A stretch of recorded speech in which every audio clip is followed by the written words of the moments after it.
जय गुरु जी। संगत जी, गुरु जी की कृपा, गुरु जी के आशीर्वाद से आज का जो सत्संग हम आपके साथ शेयर कर रहे हैं, अमृता आंटी का सत्संग है।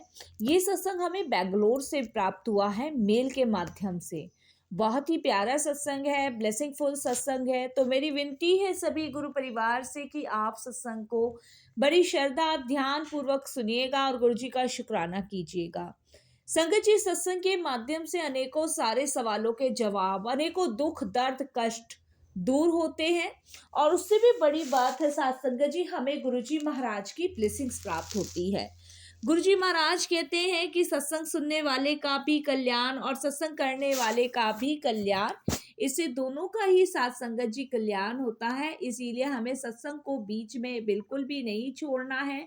इसे हमें अंत तक सुनना है, ध्यान से सुनना है, पूरा सुनना है और साथ संगत जी गुरुजी महाराज की ब्लेसिंग्स प्राप्त करनी है। संगत जी, जिस समय हम सत्संग करते हैं, सुनते हैं, उस समय गुरुजी महाराज साक्षात विराजमान होते हैं। कौन सी दृष्टि, कौन सी कृपा से गुरुजी महाराज उस समय हमें ब्लेस कर रहे होते हैं, हमें खुद भी नहीं पता होता साथ संगत जी। लेकिन उनकी ब्लेसिंग्स हमारे पर जरूर होती है और हमारे सारे दुख दर्द कष्ट दूर होते हैं। अमृता आंटी पर भी गुरुजी महाराज की और उनके परिवार पे भी अनंत ब्लेसिंग्स गुरुजी की बरसी। गुरुजी ने उनके भी सारे दुख दर्द दूर किए और उनको भी बहुत सारी परेशानियों से बाहर निकाला। हमारे जीवन में संगत जी परेशानियां होना निश्चित है। जैसे परेशानियां आती हैं वैसे सुख भी आता है और जैसे सुख आता है वैसे दुख भी आता है। लेकिन अगर हम गुरु की छत्र छाया में हैं, उनके बताए हुए मार्ग पर चल रहे हैं, तो साथ संगत जी वो दुख भी, वो परेशानी भी कब सुख की छाव बन जाती है पता ही नहीं चलता। इसीलिए मेरी विनती है, आप सत्संग को सुनिए, ध्यान से सुनिए, पूरा सुनिए और गुरु जी का शुक्राना कीजिए कि उन्होंने घर बैठे आपको सत्संग सुनवा के ब्लेस किया है। भागती दौड़ती जिंदगी में जो समय परमात्मा की भक्ति में, उनकी चर्चा में बीत जाए, वो सबसे ज्यादा सर्वश्रेष्ठ समय कहलाया जाता है साथ संगत जी। संगत जी, अगर आप भी अपने सत्संग अनुभव शेयर करना चाहते हैं तो हिंदी में साफ राइटिंग में आप अपना सत्संग लिख कर हमारी जीमेल आईडी पर सेंड कर सकते हैं। हमारी जीमेल आईडी का लिंक डिस्क्रिप्शन बॉक्स में दिया गया है। और सत्संग आपको पसंद आता है तो आप इसको लाइक कीजिए, चैनल को सब्सक्राइब कीजिए और ज्यादा से ज्यादा संगत में शेयर कीजिए और बेल आइकन दबाना बिल्कुल नहीं भूलिएगा। जब भी कोई लेटेस्ट सत्संग आएगा उसका नोटिफिकेशन आपके पास आएगा। तो चलिए संगत जी, चलते हैं अमृता आंटी के सत्संग की ओर। और सत्संग शुरू करने से पहले करते हैं गुरु जी का मंत्र जाप। ओम नमः शिवाय, शिव जी सदा सहाय। ओम नमः शिवाय, गुरु जी सदा सहाय। जय गुरु जी। संगत जी, संगत जी, मेरा नाम अमृता है, ये मेरा शुक्राना सत्संग है। और सत्संग शुरू करने से पहले मैं गुरु जी का धन्यवाद प्रकट करती हूँ। अनंतम शुक्राना जी गुरु जी महाराज, आप में ये मौका, ये मुझे मेहर, जो आपकी कृपा आज मुझ पे हुई है सत्संग शेयर करने के लिए, उसके लिए गुरु जी आपका कोटि दान शुक्राना। और मैं अपना सत्संग शुरू करने से पहले गुरु जी का मंत्र जाप करूंगी। ओम नमः शिवाय, शिव जी सदा सहाय। ओम नमः शिवाय, गुरु जी सदा सहाय। संगत जी, गुरु जी महाराज की अपनी संगत पर अनंत कृपा है। बस हमें अपनी जिंदगी की भागदौड़ उन्हें थमानी है और फिर निश्चिंत हो जाना है। हमें सोचने समझने की भी जरूरत नहीं है, क्योंकि संगत जी हमारे लिए जो निर्णय करते हैं वो गुरु जी महाराज करते हैं। हमारी जिंदगी में चाहे फिर कितना भी दुख आ जाए, कितना भी सुख आ जाए, हमें बिना किसी की परवाह किए अपने गुरु को समर्पण करना है। उनको अपना पूरा समर्पण, टोटल सरेंडर जिसे कहते हैं, वो करना है और फिर निश्चिंत हो जाना है। संगत जी, मैं भी गुरुजी महाराज से अभी 2023 में ही जुड़ी थी और मैं बेंगलोर से हूँ। मेरी बड़ी सिस्टर संगत जी दिल्ली रहती हैं और उन्होंने गुरुजी के बारे में मुझे बताया था। तो वो अक्सर मुझे कहा करती थी कि तुम दिल्ली आओ, गुरुजी के दर्शन करने आओ, माथा टेको। बट संगत जी, मेरे हस्बैंड जो है ना, वो गुरुजी को नहीं मानते हैं। वो किसी साधु संत बाबाओं के चक्करों में नहीं पड़ते हैं, तो कहीं ना कहीं फिर संगत जी होता है ना कि घर में अगर एक बंदा ऑब्जेक्शन उठाता है ना, तो आपका भी मनोबल गिरता है। तो वही कुछ मेरे साथ भी था। मेरी सिस्टर मुझे हमेशा कहा करती थी कि दिल्ली आओ, गुरु जी के दर्शन करो और वहाँ की ब्लेसिंग्स लो, बहुत अच्छा होता है, कष्ट करते हैं, कर्म हटते हैं। बट संगत जी, मेरे हस्बैंड हर चीज में मतलब उनको टोक लगानी लगानी है। अगर मैंने उन्हें कह देना है कि मैं ऐसे ऐसे किसी संत के दर्शन के लिए जा रही हूँ, बाबा के दर्शन के लिए जा रही हूँ, तो हर बार उनको यही कहना है, क्या करने जाना है, क्यों जाना है, किस लिए जाना है, घर में रहो, बच्चों की देखभाल करो। अरे भाई, क्या हो गया, किस लिए तुम भगवान की ये मूर्तियों की पूजा करते हो। तो ये सारी टिप्पणियां वो करने लग जाते थे, जो कि मुझे बिल्कुल नहीं पसंद थी। मेरा मानना ये था कि आप अगर खुद नहीं करते हो तो दूसरे की आस्थाओं को ठेस मत पहुंचाओ। और इस चीज पे संगत जी अक्सर मेरे हस्बैंड से मेरा झगड़ा हुआ करता था, अक्सर। लेकिन फिर भी उनको कोई फर्क नहीं पड़ता था। संगत जी, अगर मैंने शाम के समय तुलसा जी की जोत जला दी, अरे तुम तेल वेस्ट कर रही हो, तुम घी वेस्ट कर रही हो, तो संगत जी कहीं ना कहीं बंदे का ना मनोबल गिरता है। तो वही कुछ मेरा था। बट मेरा मानना यही था कि हमारी जिसमें भी आस्था है, चाहे हम भोलेनाथ को मान रहे हैं, चाहे हम किसी भी देवी देवताओं का पूजन कर रहे हैं, जिसमें भी हमारी आस्था है, सिर्फ एक आपके जीवन में होना चाहिए था। तो कहीं ना कहीं संगत जी, मेरे जीवन में एक ठहराव तो आ ही नहीं पाया था, क्योंकि मेरे हस्बैंड हर चीज पे टिप्पणी करते थे। और गलती से भी अगर मैंने कोई फास्ट रख लिया तो मेरा मजाक उड़ा देना, हर दोस्त के सामने मजाक उड़ा देना, रिश्तेदारी में मजाक उड़ा देना। तो मैं संगत जी इन सभी चीजों से एक उग गई थी। जबकि संगत जी मेरी जो फैमिली है बहुत पूजा पाठ वाली है, बहुत मतलब धार्मिक विचारों की है, और शुरू से मैं भी रही थी। बट जब से मेरी शादी हुई है तो मेरे हस्बैंड ने मेरा सारा मनोबल घेर घेर के मुझे भी संगत जी नास्तिक बना दिया अपने तरह। मैं भी कोई पूजा पाठ नहीं, किसी भगवान का सिमरन नहीं, जाप नहीं, कुछ नहीं करती थी। और मेरी सिस्टर, मेरी मदर हमेशा मुझ पे गुस्सा हुआ करते थे कि तुमने सभी कुछ छोड़ रखा है। मैं उन लोगों को कैसे बताऊं कि भाई मैंने क्यों छोड़ रखा है, क्योंकि मेरी आस्थाओं को ठेस पहुंचाई जाती थी। इसके बाद संगत जी, जब गुरु जी के बारे में मेरी सिस्टर ने बताया तो मैंने मन बनाया कि मैं जाऊंगी, एक बार भी मैं देखूंगी। क्योंकि मेरी जो बड़ी सिस्टर दिल्ली में रहती है, गुरु जी की अनंत कृपा उनके ऊपर हुई है। उनके संगत जी कपड़ों का एक शोरूम था जिसमें भयानक वाली आग लगी थी, सब कुछ ब्लास्ट हो गया था उनका। और वो इतना कर्जे में हो गए थे मेरे जीजा जी कि संगत जी आप यकीन नहीं मानोगे कि सब कुछ तबाह हो गया था, मतलब जीरो हो गए थे, वो शून्य। और गुरुजी महाराज ने आज शून्य से उनको करोड़ों तक पहुंचा दिया। तो वो सत्संग मुझे शेयर करती थी अपने, और मैं अपने हस्बैंड से चुपके सुनती थी। तो मनी मन संगत जी, मैं बैंगलोर में यही प्राप्त करती थी गुरु जी को कि गुरु जी बस मेरे घर में भी ये नास्तिकपना हटा दो प्लीज, गुरु जी आपसे प्रे करती हूँ, हाथ जोड़ती हूँ। तो यही सब कुछ संगत जी लाइफ में चल रहा था, टाइम आगे बढ़ता रहा बढ़ता रहा। और मैं संगत जी गुरु जी के दर्शन के लिए नहीं जा पाई, क्योंकि मेरे हस्बैंड को, जैसे मैंने आपको बताया, उनकी आदत ही ऐसी थी, मैं नहीं जा पाई। फिर संगत जी मेरे कहते हैं ना कि जहाँ पे आप सुख भरी जिंदगी, आनंद में जिंदगी जीते हो, तो वहां पे देखिए आपके कुछ ऐसे कर्म होते हैं जो दुख बन के आपके सामने आते हैं। तो वही हुआ साथ संगत जी। मेरे हस्बैंड का जो बिजनेस था वो बहुत लॉस हो गया, बहुत गिर गया। और इतना ज्यादा उनका बिजनेस गिर गया संगत जी कि आप यकीन नहीं मानोगे कि कर्जे के कर्जे होने लग गए। और मेरे हस्बैंड एकदम शांत रहने लगे, डिप्रेशन में चले गए। लेकिन बंदा संगत जी इतना ढीठ कि वो चाहे कितना भी डिप्रेशन में था, लेकिन भगवान के सामने हाथ जोड़ने को बंदा तैयार नहीं।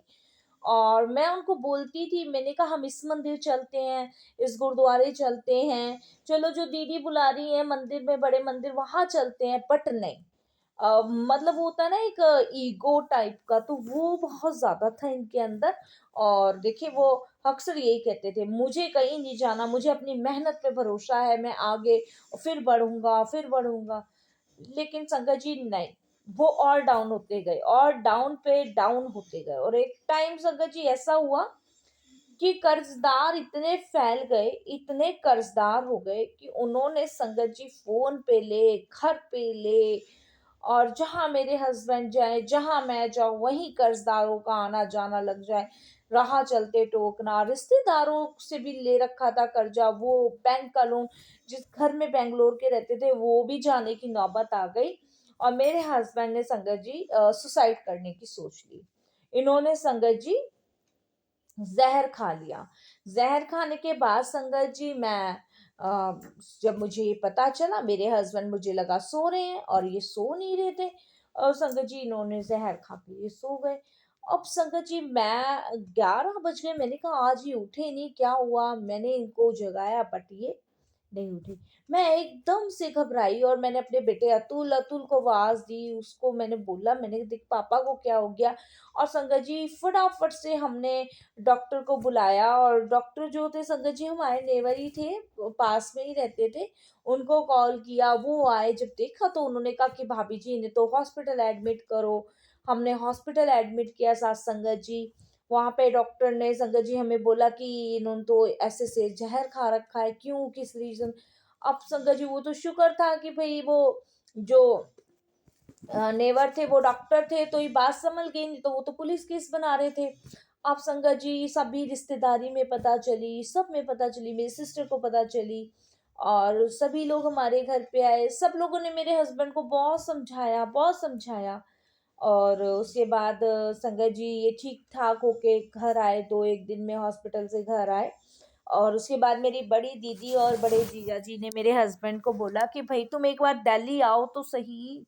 तुम इतनी परेशानियाँ भोग रहे हो, एक बार गुरुजी के दरबार चलो तो सही, वहाँ माथा टेको तो सही, वहाँ तुम्हारा चलने में क्या जा रहा है भई? तुम ये सोचना कि तुम किसी रिश्तेदार के घर गए हो, अगर तुम्हें भगवान से इतनी एलर्जी है तो तुम ये सोचना है तुम किसी रिश्तेदार के घर गए हो, भई चलो तो सही एटलीस्ट। मेरे हस्बैंड को जब कहीं जाके संगत जी समझ आई और मेरे हस्बैंड दिल्ली मेरे साथ आए। जब हम दीदी और जीजा जी के घर आए तो वहाँ पे गुरुजी के स्वरूप लगे हुए थे, तो दीदी बोली कि यही गुरुजी महाराज हैं जिन्होंने देख मेरे घर में सब कुछ ठीक किया और अब तुझे भी सब कुछ ब्लेस करेंगे, तेरा भी घर-बार सब सही करेंगे। तो मैंने कहा बस ऐसा ही हो दीदी, तो बोली बस तू शुक्राना करती रह।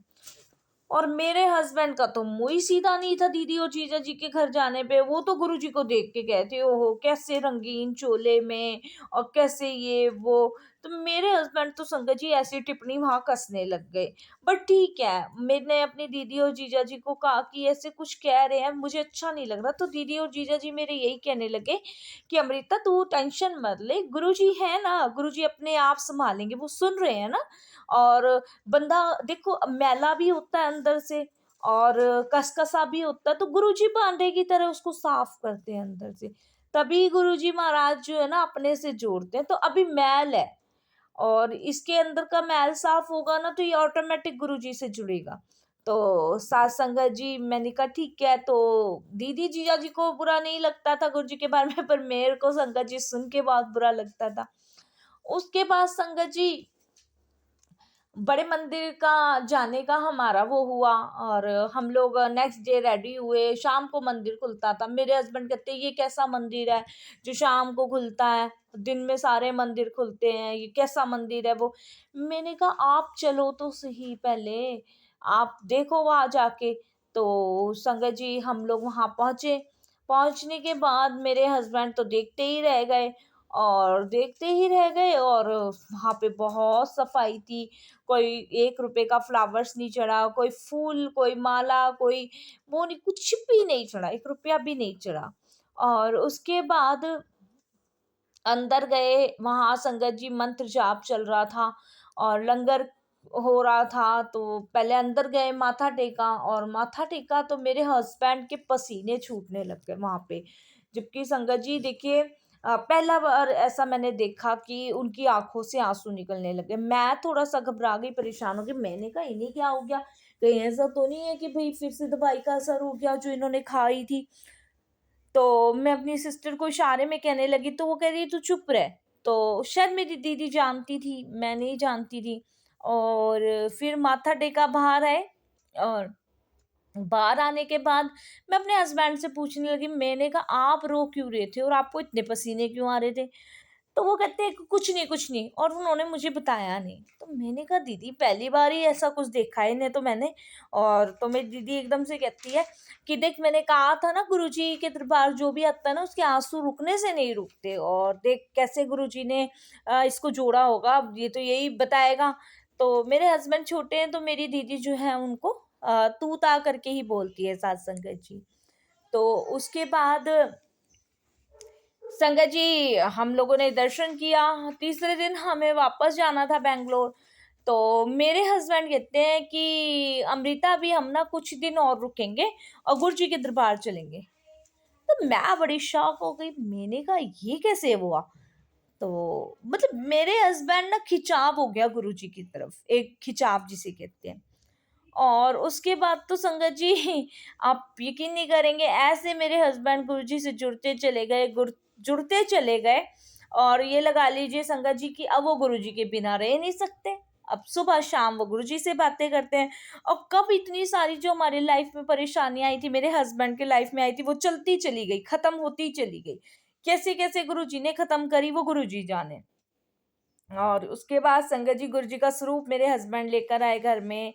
और उनको कड़ा प्रसाद का भोग लगाना, अब मेरे हस्बैंड अमृत वेला भी करते हैं और गुरुजी से बातें भी करते हैं। जपजी साहिब, सुखमनी साहिब जी, रहस साहिब जी का पाठ भी करते हैं मेरे हस्बैंड। तो देखिए मैं जुड़ मेरे से ज़्यादा कहीं गुना ज़्यादा मेरे हस्बैंड जुड़े, और उनका टोटल समर्पण गुरुजी को है। तो गुरुजी ने संगत जी उनके कष्ट भी काटे, उनके कर्म भी काटे, उनको ब्लेस भी किया, और जो उनकी समस्या बिजनेस को लेके थी वो भी खत्म करी।